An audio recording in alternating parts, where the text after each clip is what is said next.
Could Alzheimer's disease be linked to insulin resistance and uncontrolled blood glucose levels? Let's find out what you can do to protect your brain health.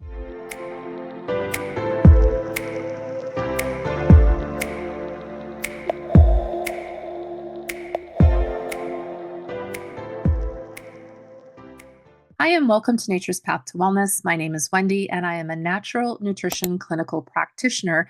And today we're going to be tackling a topic which has been gaining more attention over the last few years called type 3 diabetes, which is often referred to as diabetes of the brain. You are probably, of course, familiar with type 1 diabetes and type 2 diabetes, which affect the body's ability to regulate blood glucose levels. Type 3 diabetes is a term that some researchers are using to describe connection between Alzheimer's disease and insulin resistance. But what exactly does this mean?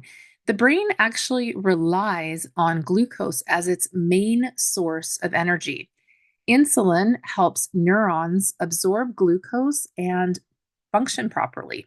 So, when the brain becomes resistant to insulin, much like when the rest of the body becomes insulin resistant, it actually struggles to process glucose, leading to impaired memory, impaired thinking, and other symptoms that we are familiar with as Alzheimer's disease. So, here's what we know from research.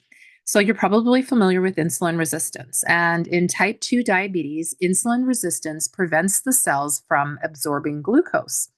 Often, the cells are already so full of glucose that when insulin is pushed out from the pancreas to try and distribute the glucose that's in our blood, so blood glucose, and it's trying to get it into the cells are full of the glucose and they're not wanting to absorb any more glucose. And in the brain, this can disrupt neural activity and impair memory and learning. And another term you may be familiar with is amyloid plaques. Insulin resistance may promote the buildup of amyloid plaques within the brain. And these amyloid plaques are sticky proteins, which are actually the hallmark of Alzheimer's disease. Something else that goes along with insulin resistance and the various types of diabetes is inflammation. High blood glucose levels can cause chronic inflammation. And the reverse of that is chronic inflammation can lead to problems such as type 2 diabetes as well.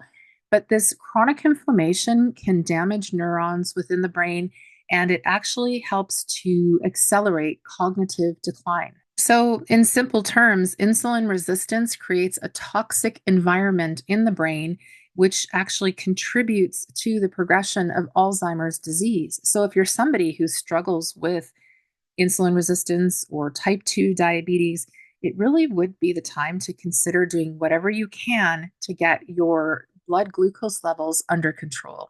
So, having said that, let's talk about the people who are most at risk to this type 3 diabetes.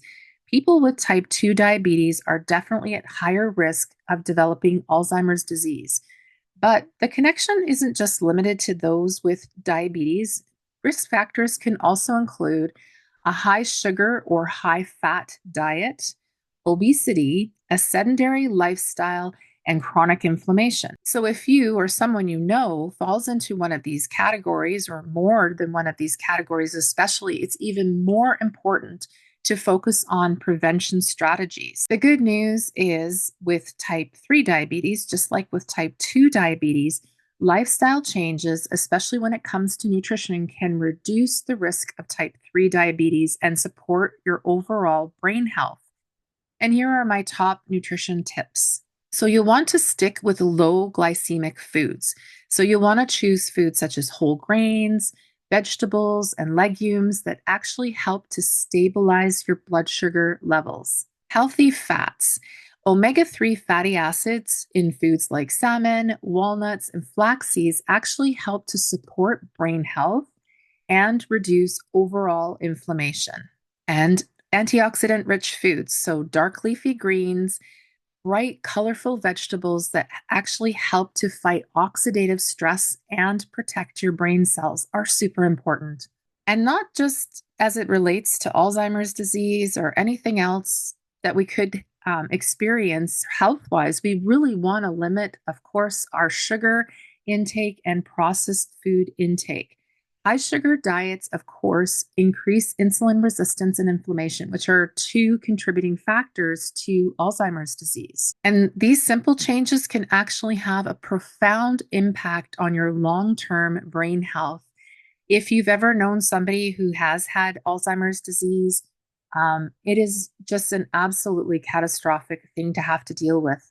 And so it is best that you try and do something as early as possible when it comes to diet, nutrition, exercise, and overall lifestyle. So you want to, of course, stay active. Regular physical activity can actually improve insulin sensitivity and promotes more blood flow to the brain. You want to be sure to manage stress. Chronic stress can worsen inflammation, which, of course, is a big part of this problem. So it raises your cortisol levels and everything else. And so if you can try and reduce stress as much as possible in your life, your body and your brain will thank you for it. So this one's going to be super important as well. Not only is diet and exercise important, but promoting a good amount of sleep on a regular basis. So if you can try and at least get about 6 to 8 hours of sleep, this will actually help to reduce the risk of cognitive decline. And stay social. I know that in the years past, they wanted us to definitely not be very social, but we don't need to get into that. So staying social and engaging with other people can help keep your brain sharp. And of course, it helps to combat loneliness, which is super important for everyone. And while there's no cure for Alzheimer's, prevention is definitely the key.